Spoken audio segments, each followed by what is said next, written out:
നമസ്കാരം, ട്രൂ ടിവിയിലേക്ക് സ്വാഗതം. ഗതാഗത മന്ത്രി ഗണേഷ് കുമാർ വാളകത്തെ വീട്ടിൽ അഴിഞ്ഞാടുമ്പോൾ അദ്ദേഹത്തിന്റെ ആനവണ്ടികൾ നടുറോഡിൽ അഴിഞ്ഞാടുന്നു. റോഡ് നിയമങ്ങൾക്ക് പുല്ലുവില കൽപ്പിച്ചുകൊണ്ട് KSRTC ബസ്സുകളുടെ അമിത വേഗതയും മരണപ്പാച്ചിലും. റോഡിലൂടെ വാഹനങ്ങളുമായി ഇറങ്ങാൻ പേടിയെന്ന് ജനം. ഞങ്ങളൊരു വീഡിയോ കാണിക്കാം. ഈ വീഡിയോയിൽ നമ്മുടെ കിളിമാനൂർ KSRTC ഡിപ്പോയിലെ സൂപ്പർ ഫാസ്റ്റ് ബസ്സാണ് ലെക്കും ബ്രേക്കും ഒന്നുമില്ലാതെ നടു റോഡിലൂടെ ചീറിപ്പായുന്നത്.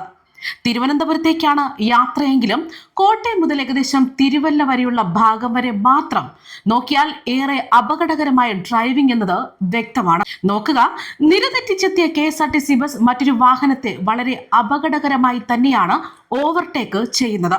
ഒരുപക്ഷെ ഈ ബസ്സിലെ യാത്രക്കാർ ഇപ്പോൾ പടച്ചോനെ ഞങ്ങളെ കാത്തോണേ എന്ന് നിലവിളിച്ചുകൊണ്ട് കണ്ണും പൂട്ടിയിരുന്ന് യാത്രയായിരിക്കും ചെയ്യുക. നമുക്കറിയാം, KSRTC ബസ്സുകൾ അമിത വേഗത്തിലോ അല്ലെങ്കിൽ അപകടകരമായോ ഓടുന്നു എന്ന് കണ്ടു കഴിഞ്ഞാൽ ഇത്തരം ബസ്സുകളെ കുറിച്ച് പരാതി അറിയിക്കാൻ തന്നെ ഗതാഗത വകുപ്പ് ഒരു സംവിധാനമൊക്കെ ഒരുക്കിയിട്ടുണ്ട്. അതായത് ഇത്തരം ബസ്സുകളുടെ വീഡിയോ പകർത്തി 9188619380 എന്ന വാട്സപ്പ് നമ്പറിലേക്ക് അയക്കാനാണ് ഗതാഗത വകുപ്പ് പോലും പറയുന്നത്. അതായത് നമ്മുടെ കൺമുന്നിൽ തന്നെ അമിത വേഗത്തിലോ അപകടകരമായോ ഡ്രൈവിങ്ങോ എന്നിവ കണ്ടു കഴിഞ്ഞാൽ ഈ നമ്പറിൽ അറിയിക്കാം. അത് മാത്രമല്ല, അപകടകരമായി ഓടിക്കുന്ന ബസിന്റെ ദൃശ്യങ്ങളടക്കം നമുക്ക് പങ്കുവെക്കുകയും ചെയ്യാം. റോഡ് അപകടങ്ങൾ കുറയ്ക്കുന്നതിനും സുരക്ഷിതമായ യാത്ര ഉറപ്പാക്കുന്നതിനുമായിട്ടുള്ള ഈ നമ്പറിൽ തന്നെ ഞങ്ങളും ഈ അപകട യാത്ര പങ്കുവച്ചിരിക്കുകയാണ്. KSRTC ബസ്സുകളുടെ അമിതവേഗം, അശ്രദ്ധയോടുള്ള ഡ്രൈവിംഗ്, മദ്യപിച്ചുള്ള ഡ്രൈവിംഗ് മുതലാക്കിയ KSRTC ഡ്രൈവർമാർ കാരണം നിരവധി ജീവനുകളാണ് റോഡിൽ പൊലിയുന്നത്. ഇത് മാത്രമല്ല, അടുത്തിടെ നമ്മുടെ തിരുവനന്തപുരം ബാലരാമപുരത്തിന് സമീപം ഓടിക്കൊണ്ടിരുന്ന KSRTC ബസിന്റെ വീലുകൾ ഇളകി മാറിയ വാർത്ത പോലും ഏറെ ഞെട്ടലോടെയാണ് നാം കേട്ടത്. ഡ്രൈവറുടെ സംയോജിതമായ ഒരു ഇടപെടൽ കൊണ്ട് മാത്രമാണ് വലിയൊരു അപകടം പോലും അന്ന് ഒഴിവായത്. ബാലരാമപുരത്ത് നിന്ന് വിഴിഞ്ഞത്തേക്ക് പോയ ബസിന്റെ വീലുകളായിരുന്നു മംഗലത്തുകുടത്ത് വെച്ച് ഇളകി മാറിയത്. ജംഗ്ഷനിൽ നിർത്തിയതിന് പിന്നാലെ പുറപ്പെടുമ്പോൾ ബ്രേക്ക് ചെയ്യുന്നതിനിടെ വലിയൊരു ശബ്ദം കേട്ടുവെന്നും ഉടൻ തന്നെ സൈഡിലേക്ക് ഡ്രൈവർ ബസ് ഒതുക്കുകയായിരുന്നുവെന്നും പിന്നാലെ നടത്തിയ പരിശോധനയിലാണ് പിൻവശത്തെ വീലുകൾ ഇളകി ബസിൽ നിന്നും വേർപെട്ട് നിൽക്കുന്ന അവസ്ഥയിൽ മനസ്സിലായതെന്നാണ് ഡ്രൈവർ പറയുന്നത്. തുടർന്ന് യാത്രക്കാരെ മറ്റു വാഹനങ്ങളിൽ കയറ്റി വിടുകയും ചെയ്തു. ആക്സിലും അനുബന്ധ യന്ത്ര സാമഗ്രികളും ഒടിഞ്ഞ നിലയിലാണ് കണ്ടെത്തിയത്. അതായത് ബസ്സുകളുടെ കാലപ്പഴക്കം തന്നെയാണ് ഇത്തരത്തിൽ അപകടത്തിന് കാരണമെന്നാണ് നാട്ടുകാരും പറയുന്നത്.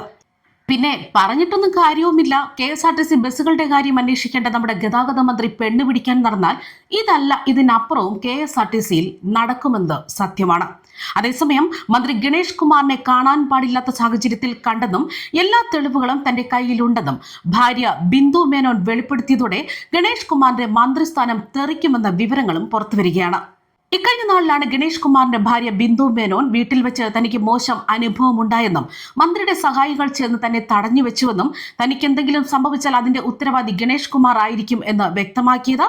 ശനിയാഴ്ച ഉച്ചയ്ക്ക് മന്ത്രിയുടെ വാളകത്തെ കുടുംബ വീട്ടിലാണ് ഇത്തരം സംഭവങ്ങളൊക്കെ നടന്നിരിക്കുന്നത്. മന്ത്രിയെ അറിയിക്കാതെ വീട്ടിലെത്തിയ താൻ കിടപ്പുമുറിയിൽ കണ്ടത് പറയാൻ പറ്റില്ലെന്നും എന്നാൽ അതിന്റെ ചിത്രങ്ങൾ തന്റെ കയ്യിലുണ്ടെന്ന് ബിന്ദു വ്യക്തമാക്കിയിരുന്നു. അതായത് സംഭവം നടക്കുമ്പോൾ കൺട്രോൾ റൂമിൽ വിളിച്ചതനുസരിച്ച് പോലീസ് വീട്ടിലെത്തിയെങ്കിലും സഹായിക്കാതെ അവർ മടങ്ങിയെന്നും ബിന്ദു വ്യക്തമാക്കുകയാണ്. എന്തായാലും സംഭവം ഇപ്പോൾ വിവാദമായതോടെ പാർട്ടിയും കൈവിട്ട അവസ്ഥയിലാണ് കാര്യങ്ങൾ എത്തി നിൽക്കുന്നത്.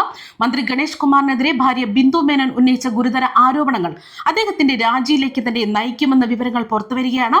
അതേസമയം ഗണേഷ് കുമാറിന്റെ രാജി ഉണ്ടായാൽ തന്നെ അതിശയിക്കേണ്ട ആവശ്യം വരുന്നില്ല. പത്തനാപുരത്ത് മറ്റൊരു സ്ഥാനാർത്ഥിയെ കണ്ടെത്തേണ്ടതായിട്ട് വരും എന്ന് മാത്രമാണ് വരുന്നത്. അതായത് വികസന നേട്ടങ്ങളും സ്ത്രീ സുരക്ഷയും ഒക്കെ പറഞ്ഞ് ജനത്തെ സമീപിക്കാൻ ഒരുങ്ങുന്ന ഇടതുമുന്നണിക്ക് പുതിയ വിവാദം കനത്ത തിരിച്ചടിയായി തന്നെ മാറുകയാണ്.